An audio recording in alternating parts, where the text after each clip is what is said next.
eu iniciei a minha apresentação fazendo um resumo das oficinas, né? Então, as que estão em branco já são as 5 primeiras que já ocorreram. Hoje nós temos a Turismo Sustentável, experiências exitosas, iniciativas e experiências exitosas em turismo sustentável. A 7ª, próxima, será então o território mosaico e depois, como a Patrícia falou, o plano de comunicação e marketing. Pode passar. São slides mostrando aquilo que a Patrícia já mostrou, né? E deixa esse aí. Esse eu dei um destaque porque a gente está buscando também a sinergia entre os movimentos que estão ocorrendo no Litoral Norte. Seja esse movimento das oficinas que trabalha turismo sustentável, seja o movimento que o SEBRAE já vem fazendo, trabalhando a governança, a questão da governança nos 4 municípios, seja também um movimento que está acontecendo do Ministério do Turismo, que trata dos destinos indutores, que a Prefeitura de São Sebastião, inclusive, estava trabalhando e promovendo algumas reuniões. Então, a gente está buscando também as sinergias entre esses movimentos para alavancar o turismo sustentável. Pode ir?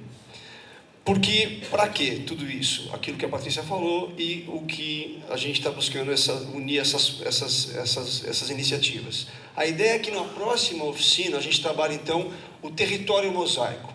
Algo que a gente ainda não sabe exatamente como vai ser, mas que seguramente a gente vai estar se valendo de tudo isso que foi produzido ao longo das 6 primeiras oficinas e também de alguns conceitos, algumas metodologias, e que recentemente eu consegui no encontro do ICMBio, lá na Floresta Nacional de Ipanema, onde estavam reunidos os principais representantes dos mosaicos existentes no Brasil. E eu consegui lá uma metodologia que é esse desenvolvimento territorial com base conservacionista, cujo conceito está descrito: prevê a articulação de atores e interesses para a promoção do desenvolvimento econômico por meio do desenvolvimento de cadeias produtivas de base conservacionistas, da formação de uma identidade de gestão do mosaico e do incremento do capital social das comunidades que o compõem. Visa gerir os mosaicos de forma a torná-los economicamente sustentáveis e interessantes para os agentes econômicos, envolvendo a participação das comunidades no processo de implementação desse plano e da gestão do mosaico. A gente não vai entrar muito nessa discussão, o que é o mosaico, mas a gente já mais ou menos, a Patrícia trouxe, a gente vem discutindo, quer dizer, a união de todas as unidades de conservação. Vale lembrar que aqui a nossa região do Litoral Norte, cerca de 83% do território é composto por unidades de conservação.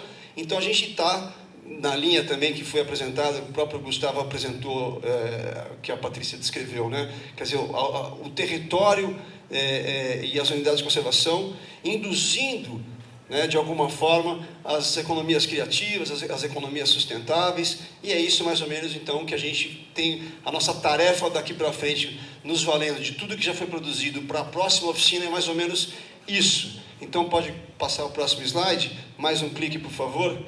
Aqui, eu fiz meio rapidamente, mas a ideia do território, né? Então, vamos considerar de Santos para cá, porque a gente está pensando na proposta de mosaico que a gente está construindo, e que aí vale lembrar, tem uma coisa que, vamos dizer, que é uma tarefa nossa governamental de instituir o mosaico, por conta da união dos governos municipais, em alguns casos estadual e federal, porque quem reconhece o mosaico é o governo federal, o Ministério do Meio Ambiente, mas independente dessa parte institucional, governamental, existe aqui, na verdade, um conjunto de potencialidades que diz respeito aos municípios, ao Estado, às UCs, não só as unidades de conservação mais tradicionais, mas também as terras indígenas, né, terra indígena, os quilombolas, comunidades. Então, aqui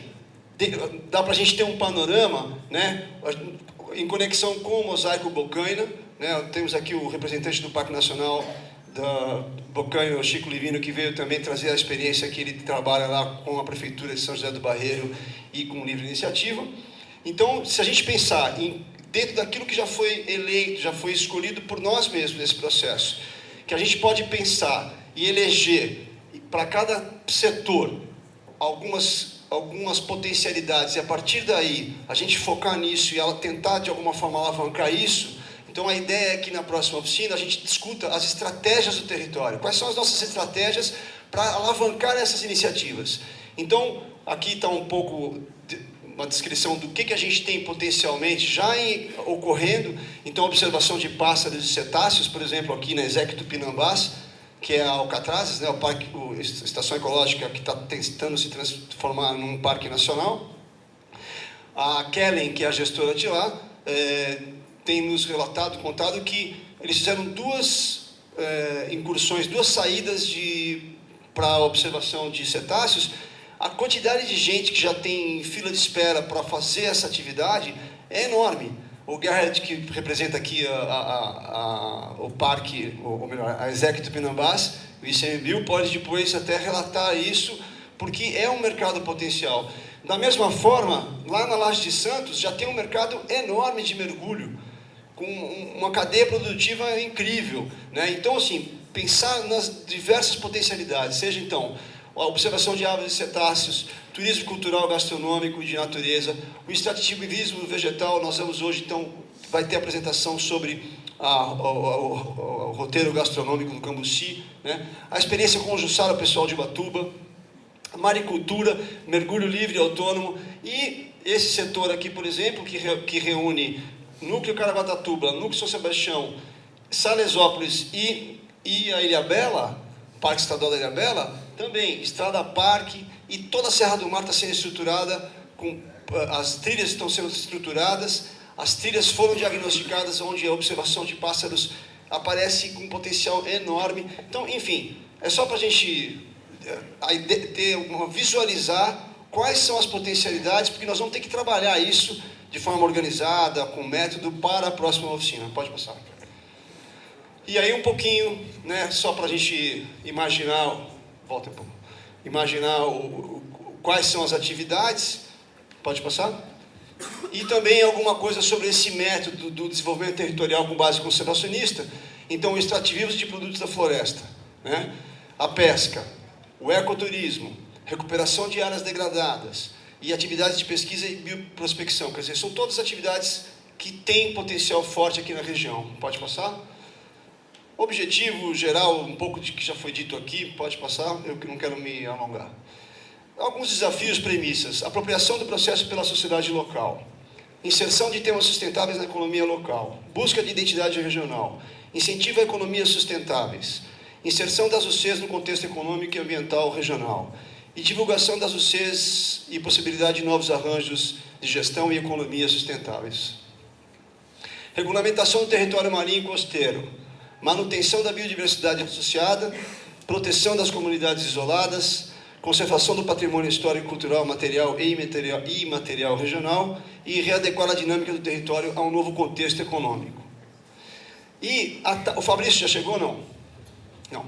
O Fabrício vai mostrar isso, mas eu quis, só para já dar alguns exemplos de iniciativas e recursos que já estão sendo investidos nessa linha que a gente está trabalhando, as trilhas que estão sendo desenvolvidas, os estudos das trilhas no programa BID Serra do Mar, que então estão sendo desenvolvidos em todas as trilhas, não, nas principais trilhas de todos os núcleos do Parque da Serra do Mar. No caso aí, essa é uma das trilhas, que é a principal trilha de São Sebastião, que é a Ribeirão do Itu. Pode passar. Diagnóstico que está apontando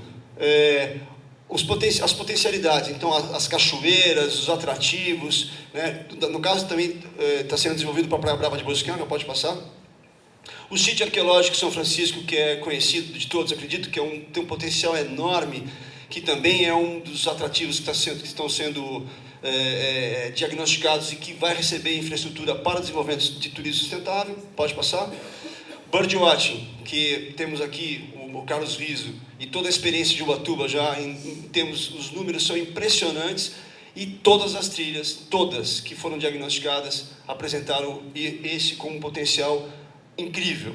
Então, qualquer trilha que a gente fizer no litoral norte tem capacidade de desenvolvimento dessa atividade, que já gera uma economia bem robusta em Ubatuba e em outras regiões. E toda a infraestrutura que está prevista. Então, pode passar. Esses diagnósticos já estão apontando quais são as necessidades. E esse diagnóstico é interessante, esse trabalho, porque o produto final desse estudo não é um estudo para ficar engavetado. ele acaba num termo de referência para se contratar a próxima licitação que vai executar aquilo que está previsto nesse diagnóstico.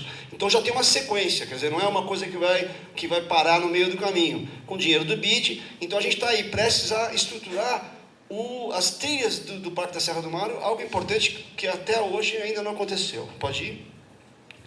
Interpretação ambiental, então as placas, enfim, tem muito conteúdo, pode ir. E a Estrada Parque da Limeira e Rio Pardo, que conecta desde Salesópolis até Caraguá e São Sebastião, que tem um convênio com a Petrobras, entre a Petrobras e a Fundação, muito bacana, importantíssimo, e que envolve as prefeituras, a sociedade local, quer dizer, a gente está trabalhando, ainda está no início isso, e tem um potencial enorme também. Pode passar?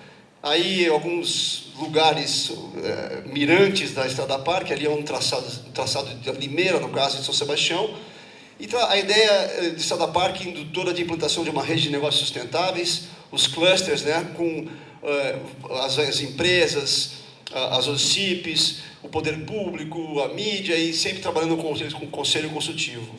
Pode ir? E pode ir passando, quer dizer, isso eu não vou entrar em detalhes, porque isso é só para trazer exemplos daquilo que já vem ocorrendo e cujo investimento, como eu disse, já é algo substantivo. Pode voltar uma? Volta duas, por favor. Tudo isso, pessoal, que a gente está fazendo, está no plano de manejo do Parque da Serra do Mar. Nós não estamos fazendo alguma coisa, óbvio, no caso Serra do Mar, porque a maior unidade de conservação da região, a maior unidade de conservação de Mata Atlântica do Brasil é a Serra do Mar. Sem querer puxar a sardinha para a Serra do Mar, né, Carlos?